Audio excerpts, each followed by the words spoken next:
Thank you, Madam Chairwoman. I'm concerned that a 2020 launch date demonstrates deep insensitivities around how Libra could impact U.S. national security, the global financial system, the privacy of people across the globe, criminal activity, and international human rights. Mr. Marcus, I have a number of questions, so let's try and move as expeditiously as possible.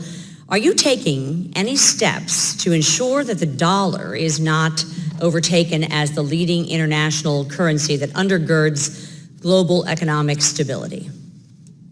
Yes, Congresswoman, and the first of many steps is that the dollar is most likely going to be the predominant part of the reserve. It's 58%, generally speaking. Euro about 19. I don't know what your numbers are in terms of...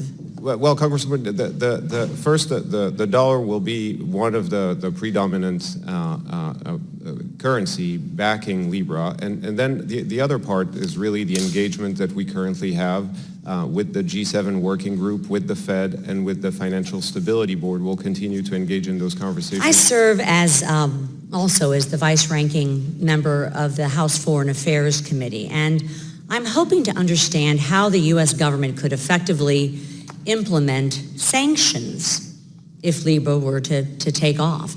As you likely know, North Korea uses cryptocurrencies to evade our sanctions all the time. If the Treasury Department demanded the Libra Association blacklist certain Libra addresses in order to comply with U.S. sanctions, how would Libra respond? Congresswoman, I want to make a strong point here because it's really important. Whether Libra launches or it doesn't launch, there will be other networks. There are other networks. There are other cryptocurrencies.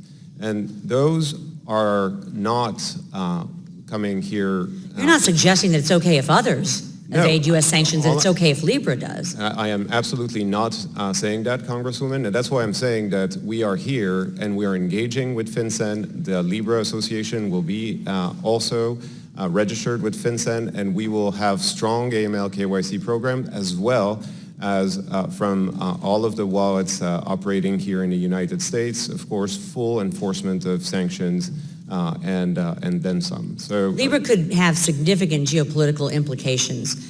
Frankly, from a human rights perspective, for instance, despotic leaders could ban Libra and penalize users.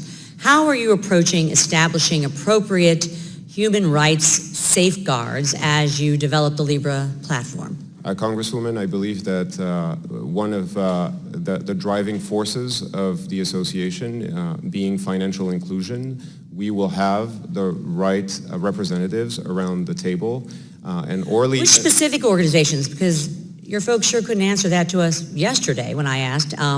Which ones are you specifically working with to address potential human rights impact? So we have Mercy Corps, Women Worlds Banking, and Kiva that are already founding members of the Libra Association, and there will be more organizations that have dedicated all of their lives and energy in addressing the very problems that you're raising. I'm curious to understand how you think the Libra platform would interact with Section 230 of the Communications Decency Act, which prevents state and local law enforcement from protecting citizens from illicit activities. For instance, if Libra is explicitly being used to further a criminal act negotiated on Facebook Messenger. Congresswoman, Section 230, as I understand it, is relating to the Facebook technology product, and we have the protections of Section 230. I don't believe that this applies to payments. Terrorists and criminals use Facebook to fundraise, to recruit, and connect with buyers. Facebook's moderation just does not seem up to the task, and Libra could make it, I believe, even easier for these nefarious actors to move money. Before launching Libra and potentially compounding the situation, how will you be addressing the digital back markets that run rampant on the Facebook platform? Congresswoman, The first way we will do that is ensuring that on the Calibra wallet, everyone who opens a Calibra account has to identify with a government-issued ID, and as a result, we will have strong identity and a full staffed team to address. My time is expired. I yield back.